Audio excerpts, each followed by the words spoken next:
I know most of us, the sane people among us who haven't sold our souls out to the devil or think that we can get away with whatever we want, anyway, do not like disloyalty, cheating, betrayal, yeah, it's all pretty painful to watch in anything really, because it's just sad to see it happen to anyone. Disloyalty is something I personally just can't abide, to the point where stories like that can have me in a bad mood for a long time. Well, unfortunately, that's how our subject for today's video begins, with a good old dose of the Korean secret sauce. NTR. I Am the Evil Lord of an Intergalactic Empire begins by following the story of one very hard-working family man slaving away at a shitty company for the sake of his wife and daughter whom he loves. Of course, everything in his life turns out to be a lie as he finds out that his wife is seeing someone behind his back and his daughter wasn't even biologically related to him. Then his boss frames him for something at work, which causes his wife to divorce him, his daughter to reject him, and he gets stuck with the massive debts caused by said mistake and ends up working himself to death alone in a shitty apartment. Needless to say, his life was not very happy there at the end, and the beginning of this story really isn't. But his bitterness on his deathbed attracts the attention of the guide, an interdimensional being who offers to reincarnate our abused protag-kun into any world of his choosing. And so he is reborn as Liam Sarah Banfield, the son of the noble house of Banfield of a science fiction spacefaring empire. And yet, in spite of this good-looking turnaround, even this life isn't exactly sunshine and rainbows as the guide had deceptively claimed it would be. Liam is quickly abandoned by his parents, who have racked up immense debts and only really birthed him as a means of offloading the debts of their exorbitant lifestyle that has bankrupted the domain and the House Banfield's reputation. And yet, in spite of the guide's intentions of making Liam suffer in his second life, Liam finds his second chance to be pretty good. The fortunate thing for him is that he's not fully alone. His fully customized android maid, Amagi, is right there by his side to help him reorganize and restore his domain. And good thing, because if there's ever been something he's consistent about, it's the fact that he's a gullible dork with a load of pretty shoddy ideas like hanging meat everywhere in his house and filling a pool with alcohol. Without the maid, he probably would have suffered quite a bit in this life. So Amagi and Liam are kind of the core of this series cast. Other members include Liam's head butler, Brian, who constantly tries to egg Liam on into becoming the biggest womanizing douchebag harem protagonist of all time, the shipwright equivalent of DSP, Lieutenant Nias, and the lying conman swords master, Yasushi. And while some are more or less involved directly in the story, the primary focus will effectively be on Liam and Amagi.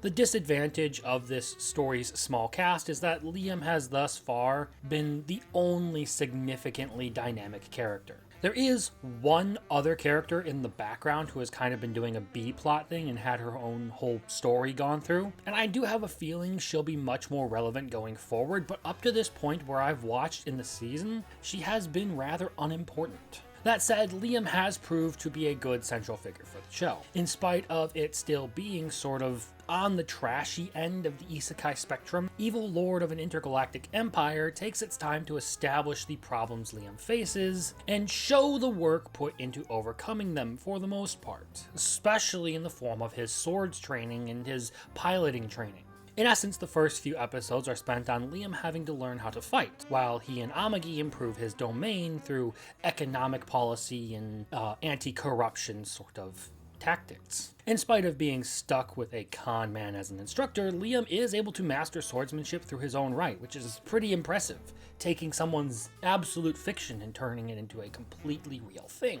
He even gets the hang of piloting an old-school mech, which is apparently a very difficult thing in this age, and ends up developing magical abilities based on the things his master had supposedly taught him that did not exist before his creating them. The slow roll of all these plot points acts as a good laying of the foundation for the rest of the series if it's going to get into a bigger, much more detailed story.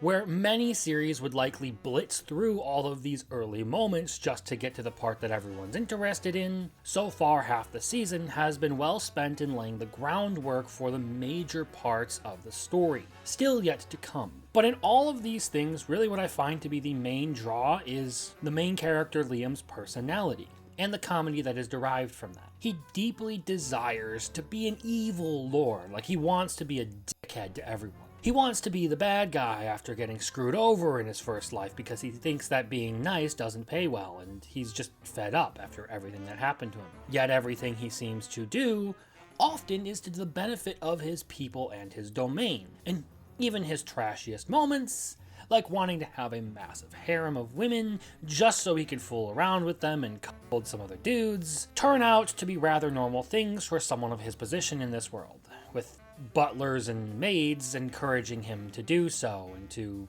touch the serving staff because they signed up for it. And in all of that, he still has some level of morality due to his previous life and having empathy for those who are abused by people in power and harboring a deep rage for corrupt leaders. He's an interesting mix of being a mostly selfish asshole who really only does things for self-serving purposes, and still having a kind streak to him that he cannot fully neglect. In terms of animation, the show isn't really a standout selection except for in one way: using CGI on transitional frames in combat rather than the actual action frames. This one choice intrigues me, because while a lot of series will use CGI to supplement the amount of work it would take to actually animate action, this series seems to cut the work out of transitional frames and keep the ones that are really important to animate for the animators to actually do the work on.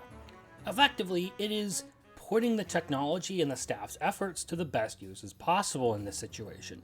So, the action in this largely maintains a good enough quality, even though it can be over rather quickly in most scenarios. Even if the show's overall quality isn't the top, it's still good. And any sort of story itself has yet to really take off, as we've spent most of our time here trudging through introductory episodes that are setting the stage for the rest of the series. If anything, a few of the episodes have actually felt somewhat dragged out due to some of the things that they have covered and how they practically end in unsatisfying ways. In essence, some episodes do really feel dragged, but they aren't always the worst, and I can see why they would want to take their time with certain subjects. I respect it because I personally prefer longer stories rather than ones that just blitz through a bunch of information and don't really take time to develop it. What you should really expect to enjoy out of this is just the sheer ridiculousness of it. It leans pretty hard on comedy in a lot of occasions, as Liam is not quite the evil mastermind he would love to be. He can be a bit of an idiot at times, especially with the learning curve that comes with his new world.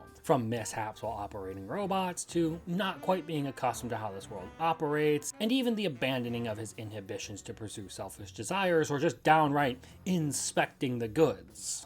The dude has a lot of things that he does that are just weird and kind of funny in their own right. In that regard, it's almost like The Eminence in Shadow, to where it does generally have a more serious tone to it, but it also takes on a sort of comedic after effect where everything that's going on is somewhat hilarious even though it is supposed to be pretty serious. And that is by design. The bottom line is that in spite of being a trashy isekai, it's still a very enjoyable series for having somewhat unique concepts overall, and keeping you entertained with antics as well. And if making the best of your second life is the kind of story you enjoy, then I'd suggest giving this one a try.